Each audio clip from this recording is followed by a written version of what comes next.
Hello and welcome to another hacking video. My name is Ed. This video I want to show you a Python script that I created and converted to an exe to create my own reverse shell.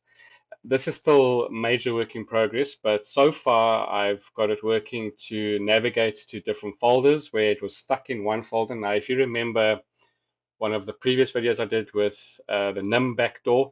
The nym backdoor was only for the folder that it was run in, so you couldn't navigate anywhere else besides where the executable was set to. So I embarked on a journey. I thought, let me create my own um, backdoor or reverse shell and let it navigate between the folders.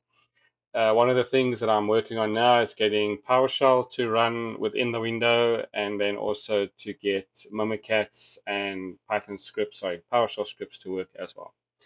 So you can see it's in a folder with all the dependencies. Obviously, I'll change this over to something later, but I'm using CX Freeze works pretty well. It's free. I'm running it on Windows at the moment. I couldn't get it to work on Kali. So this is where I'm doing all my Python programming and troubleshooting and all that.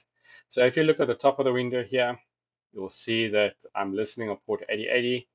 If I run my app, you'll see I immediately get a reverse shell. And if I do a directory listing, you'll see that I'm in the application. Now, what's working is obviously I can browse to um, a different directory. I can do a directory listing. I can go up a folder, and every time it changes, you'll see it actually lists the directory that you're going to.